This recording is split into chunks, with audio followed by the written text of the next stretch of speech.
Hello students, आज हम कर रहे हैं class 11th political science chapter 1 constitution why and how, संविधान क्यों और कैसे। लास्ट वीडियो में मैंने आपको नीड्स कॉन्स्टिट्यूशन बताया था, why do we need a constitution. फिर नेक्स्ट वीडियो में मैंने आपको बताया था fundamental identity of the people and authority of a constitution. आज हम करेंगे ए मोड ऑफ फॉर्मुलेशन, संविधान को प्रचलन में लाने का तरीका, कि संविधान को हम कैसे यूज़ करते हैं, उसका कैसे हम प्रयोग करते हैं। देखो बेटा कि बहुत सारे देश हैं, उन्होंने अपने जो कॉन्स्टिट्यूशन है उसका निर्माण किया है और उसको निर्माण करने के लिए अलग अलग तरीक़ों का उन्होंने प्रयोग किया है। ज़्यादातर जो उन्होंने तरीके अपनाए हैं उसमें बेटा क्या होता है कि जिन देशों ने अपने कॉन्स्टिट्यूशन को बनाने के लिए सैनिक शासकों एक लोकप्रिय नेताओं का यूज़ किया है, उनका जो कॉन्स्टिट्यूशन है हमेशा निष्प्रभावी रहा है। निष्प्रभावी का मतलब कि वो अपना जो प्रभाव है वो लोगों के ऊपर नहीं जमा पाया है। कि जिस कॉन्स्टिट्यूशन मिलिट्री लीडर्स के द्वारा, नॉन पॉपुलर लीडर्स के द्वारा बनाया गया है वो डिफॉल्ट हुआ है। कहने का मतलब ये है कि सैनिक शासन वो शासन होता है जिसमें जो सारी पावर्स होती है मिलिट्री के हाथ में होती है। तो उसमें मिलिट्री के हाथ में सारी पावर होंगी तो मिलिट्री की सारी जो पावर्स है उनका यूज़ करेगा।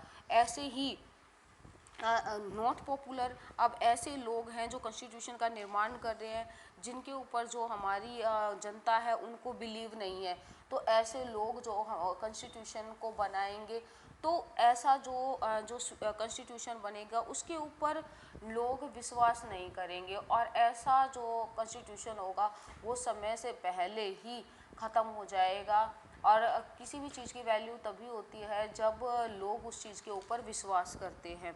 तो बेटा विश्व के सर्वाधिक जो सफल संविधान हैं वो बेटा भारत के, दक्षिण अफ्रीका और अमेरिका के ही नहीं है, इसके अलावा बहुत सारे ऐसे देश हैं जिनके मतलब कि सफल संविधान है, जिन्होंने एक बार संविधान का निर्माण किया और वो लंबे समय तक रहे। अब हम भारत के बारे में बात करेंगे कि भारत का जो कॉन्स्टिट्यूशन है वो भी मतलब कि इतना जो सफल है। 1940 मैंने आपको 47 में भारत आज़ाद हुआ था और उसके बाद 26 जैन 1950 को जो हमारा कॉन्स्टिट्यूशन है वो हमारा काम करना शुरू, उस पर हस्ताक्षर हुए थे, तब से काम कर रहा है। तो उतने समय से लेकर आज 2020 तक जो हमारा संविधान है लगातार काम कर रहा है। इसकी वजह ये है कि जो इंडिया का कॉन्स्टिट्यूशन है वो पॉपुलर लीडर्स के द्वारा बनाया गया है। दूसरा, जब हमारे संविधान की रूपरेखा तैयार की गई थी, ये सोचा गया था कि हमारा संविधान बनाया जाएगा, तो उस टाइम पर हमारा देश आज़ाद नहीं था। तो हमारे जो राष्ट्रीय आंदोलन थी उनका भी मतलब कि बहुत ज़्यादा प्रभाव हमारे कॉन्स्टिट्यूशन के ऊपर पड़ता है। तो हम ये कहेंगे आपका कि जो कॉन्स्टिट्यूशन है आपका पॉपुलर नेशनल जो मूवमेंट्स थे, जो सफल आंदोलन थे, उनका जो इफ़ेक्ट है वो भी हमारे जो कॉन्स्टिट्यूशन है उसके ऊपर पड़ता है। भारतीय संविधान को औपचारिक रूप से एक संविधान सभा ने बनाया था बेटा। जो भारत का संविधान है उसको एक संविधान सभा के द्वारा, जिसको हम कहते हैं संविधान सभा के द्वारा बनाया गया था, जिसको कॉन्स्टिट्यूएंट असेंबली, कॉन्स्टिट्यूएंट असेंबली। और जो हमारा संविधान है ये 1946 से लेकर दिसंबर 1946 से लेकर 1949 नवंबर 1949 इनके बीच में जो हमारा जो कॉन्स्टिट्यूशन है उसकी जो रूपरेखा है वो तैयार की गई थी और हमारा जो संविधान है वो चला था। हमारा जो संविधान है उसमें राष्ट्रीय आंदोलन में जब बेटा राष्ट्रवाद की लड़ाई चल रही थी, जब ये था कि अपने देश को आज़ाद करवाना है, तो उस लड़ाई में सभी वर्गों ने उसमें पार्टिसिपेट किया था। सभी वर्गों का मतलब चाहे कोई हिंदू था, चाहे कोई मुसलमान था, या किसी भी जाति से बिलोंग करता था, सब ने उसमें पार्टिसिपेशन किया था। तो ऐसे ही जब हमारे संविधान का निर्माण हुआ तो उसमें हर एक जो वर्ग के जो लोग थे और उनको मतलब कि उनको उसमें शामिल किया गया। ठीक है। और ऐसे लोगों के द्वारा हमारा जो संविधान है उसका निर्माण किया गया, जिनके ऊपर जो हमारे लोग थे उनको एक तरह से बहुत ज़्यादा बिलीव था, कि विश्वास था, अगर वो हमारे देश के लिए संविधान बनाएंगे तो मतलब कि उस संविधान को सभी मानेंगे। तो ये भी एक बहुत बड़ा कारण था कि जो इतने लंबे समय तक जो हमारा संविधान है वो काम करता रहा। उसके बाद अगर हम ये कहें कि इसमें कि जो सभी वर्ग के लोग थे उनके बीच में जो बातचीत थी वो भी चलती रहती थी। सभी मेंबर्स एक दूसरे से जुड़े हुए थे, तो इस वजह से जो लोगों का बिलीव है उसके ऊपर और ज़्यादा हो गया था। अगले हम बात करें कि कुछ देशों ने जो अपने संविधान का निर्माण किया था वहाँ पर उसका निर्माण करने के लिए जनमत संग्रह करवाया था। जनमत संग्रह करवाया। जनमत संग्रह क्या होता है बेटा कि जो सारी जनता है उसके पक्ष और विपक्ष में, ठीक है, पक्ष और विपक्ष में वोटिंग करवाई जाती है कि भैया वो ऐसा संविधान का निर्माण करवाएंगे या नहीं करवाएंगे। लेकिन जो भारत का संविधान का निर्माण किया था वो ऐसा नहीं किया गया था। उसमें मतलब कि ये लोगों के समर्थन पर आधारित था कि लोग उन लोगों पर बिलीव करते थे जिनके द्वारा इनका निर्माण करना था। तो उन्होंने किसी प्रकार की ऐसी जो प्रॉब्लम है वो क्रिएट नहीं की थी, और लोगों ने एक तरह से उनके प्रति जो जिनको ये कार्य सौंप रखा था विश्वास करके उस चीज़ को मान लिया, जिसकी वजह से जो हमारा संविधान है वो लगातार अच्छे ढंग से काम करता रहा। तो बेटा मैं एक बार ये दोबारा से बता देती हूँ संविधान को प्रचलन में लाने का तरीका, कि ऐसा जो संविधान है जो ऐसे लोगों के द्वारा बनाया जाए जैसे कि मिलिट्री लीडर्स के द्वारा, नॉन पॉपुलर लीडर के द्वारा, तो डिफरेंट हो जाता है जल्दी से। लेकिन बहुत सारे देशों का संविधान जो लगातार काफ़ी लंबे समय से काम कर रहा है, उसमें से इंडियन कॉन्स्टिट्यूशन एक ऐसा ही कॉन्स्टिट्यूशन है। उसके लंबे समय तक जो काम करने की वजह यही है क्योंकि उसने आपका क्या किया था, आज़ादी की जो लड़ाई है उसमें एक महत्वपूर्ण योगदान दिया था।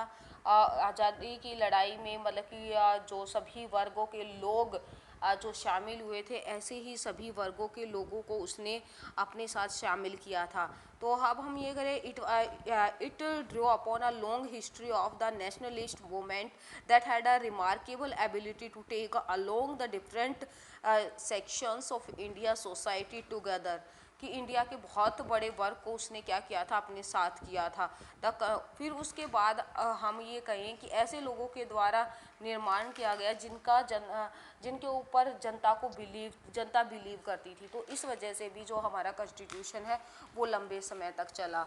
उसके बाद जो हमारा नेक्स्ट टॉपिक है वो है सब्सटेनेटिव प्रोविजंस ऑफ अ कॉन्स्टिट्यूशन। संविधान के मौलिक प्रावधान क्या हैं। संविधान बेटा एक संविधान की विशेष सफल जो संविधान है उसकी एक मेन विशेषता ये होती है कि जहाँ पर मतलब कि संविधान के प्रावधानों का आदर करने का कारण अवश्य देता है, कि एक अच्छा संविधान ये है उसमें ऐसी ऐसी चीज़ें मौजूद हों जहाँ पर मतलब कि लोग वो ये विश्वास दिलाए कि लोग उसको मतलब कि माने। हम ये कहेंगे it is a hallmark of a successful constitution that gives everyone in society some reasons to go along with its provisions, कि वो लोगों को ऐसा कुछ दे, सोसाइटी को ऐसा दे कि जो सोसाइटी है उसके अंदर क्या करने लग जाए, बिलीव करने लग जाए। जैसे कि भारत का संविधान है, उसमें बहुसंख्यकों को और समाज के अल्पसंख्यक समूह, मान लो कोई भी मैं आपको एग्जांपल के थ्रू बताती हूँ, जैसे कोई भी समाज है उसमें बहुसंख्यक लोग रहते हैं, कुछ अल्पसंख्यक है। अगर बहुसंख्यक लोग, बहुसंख्यक वो होते हैं जो संख्या में ज़्यादा हो, वो अल्पसंख्यकों के साथ बुरा व्यवहार कर रहे हैं और हमारे संविधान में कोई भी प्रावधान ऐसा नहीं है जो अल्पसंख्यकों के हितों की रक्षा करे, तो क्या वो अल्पसंख्यक उसके अंदर बिलीव करेंगे? नहीं करेंगे। दूसरा एग्जाम्पल ऐसे ही कि समाज में मतलब कि ये है कि कई छोटे तबके के लोग रह रहे हैं, कुछ बड़े तबके के लोग, भाई ये लोगों के द्वारा ही सुनिश्चित किया जाता है कि समाज में ये वर्ग छोटे हैं, ये बड़े हैं, और समाज में जो छोटे वर्ग के लोग हैं उन्हें भी दबाया जाता है। ठीक है, तो उनके पास संविधान को क्या मानने के लिए हम उनको प्रेशराइज कर सकते हैं? जब संविधान ने उनको कुछ नहीं दे रखा तो इस वजह से हम उनके ऊपर उनको प्रेशराइज नहीं कर सकते कि वो उसमें बिलीव करें। तो यही है हमारे संविधान के मौलिक प्रावधान कि संविधान के द्वारा ऐसे कुछ चीज़ें लोगों को प्रोवाइड करनी चाहिए जिसकी वजह से जो लोग हैं वो उसके ऊपर बिलीव कर सके। मैं आपको फिर बताती हूँ। Allow the permanent majority to oppress the minority groups within the society would give the minorities no reasons to go along with the provisions of the constitution, or a constitution that systematically prevent some members at the expansion of others, or that systematically he entered the power of the small groups in the society, कि अगर समाज के small group को दबा कर रखा जाता है, उनके हितों की रक्षा नहीं की जाती है, तो वो उसके अंदर बिलीव नहीं करेंगे। और इस वजह से एक कॉन्स्टिट्यूशन ऐसा होना चाहिए जो लोगों को विश्वास दिलाए और लोगों को एक तरह से बुनियादी जो न्याय है वो प्रदान करे। ठीक है, तो यही आएगा, it has to convince people that it provides the framework for purposing basic justice, कि ऐसा संविधान होना चाहिए जो लोगों को जो बेसिक जस्टिस है वो लोगों को उपलब्ध कराए, बुनियादी न्याय लोगों को उपलब्ध कराए, तभी लोग उसके अंदर बिलीव करेंगे। तो सो स्टूडेंट्स, इसमें हमें ये बताया आपका मोड ऑफ प्रोमुलेगेशन में कि हमें कैसा संविधान का निर्माण करना चाहिए, और सस्टेनेटिव प्रोविजंस ऑफ द कॉन्स्टिट्यूशन में हमें ये बताया आगे संविधान के मौलिक प्रावधान कैसे होते हैं, कि संविधान में क्या बातें ऐसी डालनी चाहिए कि लोगों का उनके प्रति जो बिलीव है वो और ज़्यादा बढ़ जाए। सो स्टूडेंट्स, आज का हमारा टॉपिक यही फिनिश होता है। Thank you.